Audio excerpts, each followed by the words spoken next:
그런데 성경이 요셉에 관한 기사를 소개하는 것은 요셉이 애굽의 노예로 팔려갔다가 이렇게 성공했다라는 성공 신화를 알리고자 함이 아닙니다.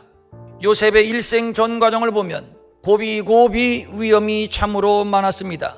그런데 놀라운 사실은 고비고비 때마다 하나님께서 개입하셔서 그 위험에서 건져주셨고 그때마다 형통케 하셨다는 사실입니다. 바로 이것입니다. 우리 그리스도인들은 금수저, 흙수저를 논하거나 벼락성공을 기대하는 자들이 아닙니다. 흙수저가 아니라도 괜찮고 벼락성공이 아니어도 괜찮습니다. 고비고비의 인생 환난을 만날 때마다 경험하는 하나님의 은혜와 형통만 있으면 됩니다. 그것이 요셉이 경험한 샘 곁에 무성한 가지입니다. 인간이 생각하는 최상의 형통은 그래봐야 여전히 노예입니다. 억울함이 풀리는 것 같지만, 그래서 순간은 통쾌하고 뜻을 이룬 것 같지만 감옥문을 나서는 순간 또다시 노예일 수밖에 없습니다.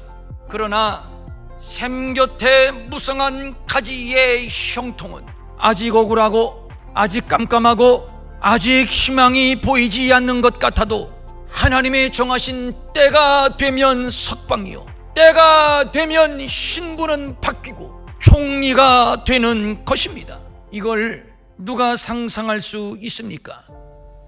여기에서 총리는 단순한 직책을 말하는 것이 아닙니다. 단순히 총리가 됐다, 높은 자리에 올랐다, 거기까지라면 그것이야말로 기복주의 세속 종교와 다를 바 없습니다. 샘 곁에 무성한 가지는 그 가지가 담을 넘습니다. 즉, 이 형통은 나만을 위한 형통이 아니라는 얘기입니다. 너를 위한 형통이요, 모든 이들을 위한 형통이요, 하나님의 뜻, 하나님의 섭리, 하나님의 영광을 위한 형통이라는 사실입니다. 담장 밖에 오가는 모든 이들의 형통, 풍성을 말하는 것입니다. 이것이 하나님이 주시는 형통의 의미입니다.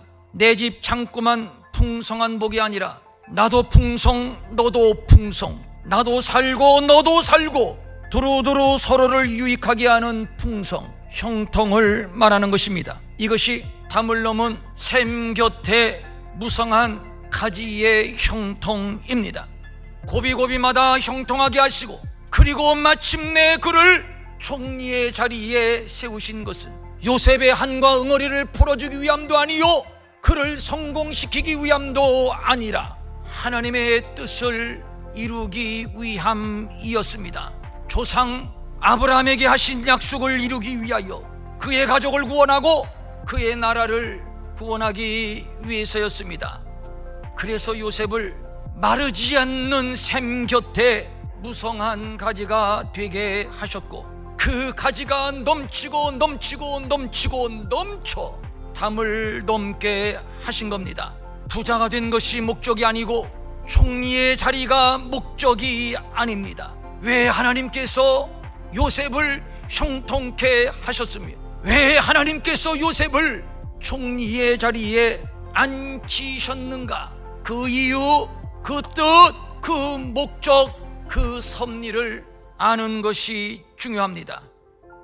장차 우리를 통해서 이루실 하나님의 큰 일을 기대하면서 믿음으로 인내하는 가운데 요셉과 같이 큰 샘 곁에 무성한 가지처럼 풍성하고 풍성해서 그 가지가 담을 훌쩍 넘어 이웃과 열방을 풍성케 하고 저들을 섬기는 복된 우리 모든 성도들, 우리 일의 교회 될 수 있기를 축원합니다. 저는